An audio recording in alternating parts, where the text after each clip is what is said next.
What's up, my people? So there's something called Batuk here in Kenya, where you find that we have British soldiers who come here to train here in Kenya. You find that Kenya is a conducive environment, yeah, for everyone to come do whatever they want and then they go, yeah. So there are guys who are accused of rape and I don't know, and then they were deported back to the UK, so to go and face how do you call it, the court of law, yeah. And yesterday the UK embassy, yeah, in Kenya decided to pass condolences to the family of Albert Ojwang. So they wrote on social media, it was Twitter, formerly is X, formerly Twitter. They said that the UK passes condolences to the family and friends of Albert Ojwang. We echo calls for a swift, independent and thorough investigation into his death in custody.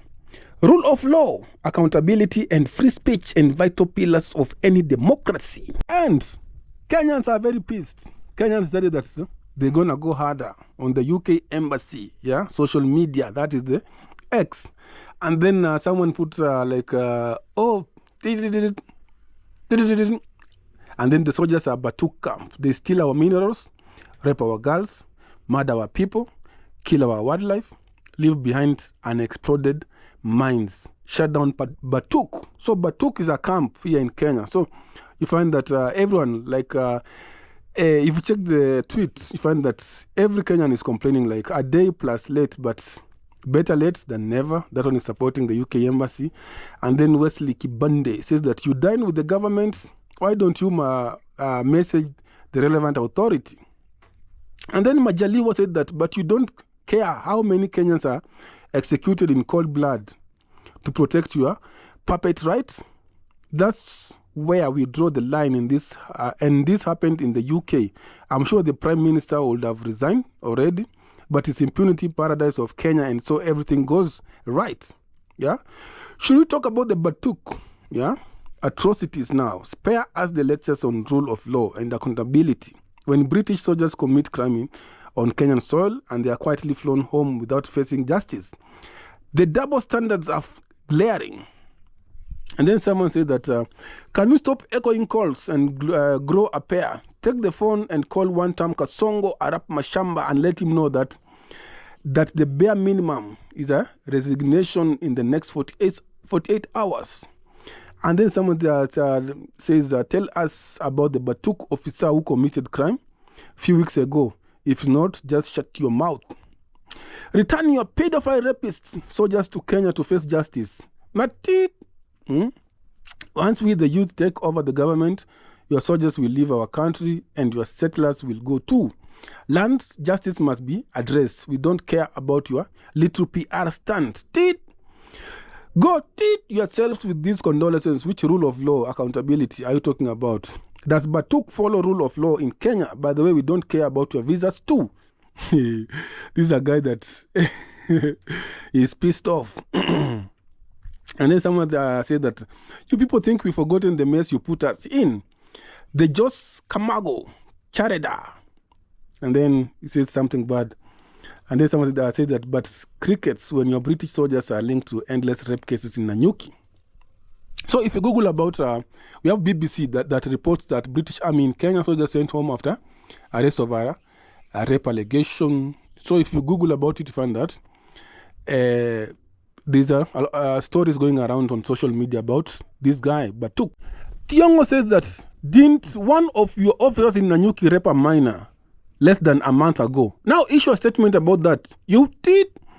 Then someone, I think Kenyans are just pissed. Yeah, in general, like Kenyans, I think nothing is working in this country, so they are all pissed. So it's the end of the COP kama Western powers and GOK funders wamefikiwa. Someone said you raped a 16-year-old last week.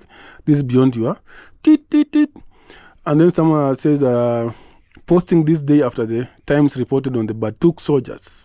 And then someone said coordinated statements everywhere. These folks are rattled. Waliona tukianza na polisi, hao ndio next sasa. Hey, Kenyans. Hypocrisy. British soldiers have committed crimes in Kenya and you never said a word. One of the cases is murder of Agnes Wanjiru, a single mom of 5-month-old, choked to death by a British soldier and thrown into a septic tank. 13 years later, she's here to get justice. So we saw yesterday Safaricom give like a press statement about the Albert Ojwang issues. They say that, dear Kenyans, our attention has been drawn to the disturbing news by our section leaders linking Safaricom to the arrest of late Albert Omondi Ojwang. On the onset, Safaricom wishes to express our deepest condolences to the family and friends of the late Albert. We wish to say that the following regarding the allegation that at no point was there any contact between Safaricom and any security agency in investigating or arresting the late Albert. That we became aware of this arrest through media reports. We are therefore concerned and disturbed by the remarks by Honorable Justin Muturi linking us to the unfortunate incident. So, our ask to all Kenyans to ignore any attempts to incite them and remain firm in demanding accountability through the transparent investigation. We also ask our leaders to push for a credible, transparent, and timely investigation that will bring the perpetrators to justice, give the family and Kenyans the answers they are looking for. We once again send our sincere condolences to the family and friends of the late Albert and wish to reassure all Kenyans that we always been safe and secure in our handle and how we handle their data, and we will not continue to do so and in the future. Peter Ndegwa. Also, the Communication Authority of Kenya released their own press statement. So I won't read that one because it's too long, yeah, but you can check it on social media and everywhere. So according to the Star newspaper, Ojwang was tortured into coma in Karura. And what really happened, because people are saying that when they took Ojwang to the police station, so in Uma Sana, when you see young guys dying because of a social media post, what did he do? That decided to take his life, leaving behind like a family, a devastated dad. You see, if a man cries on social media and everywhere, it means that the cut is deeper, yeah, because men don't know how to express their feelings when they are sad or when they are going through something. So it's sad, yeah. And then a recommend came through for the family. We have like a pay bill. You can check it on social media, and then you can support the family with anything that you have, yeah. Because these are our people, these are our family, and these are, we don't know who's next, because this government, I think they are just there to finish us. So we need to be very careful also.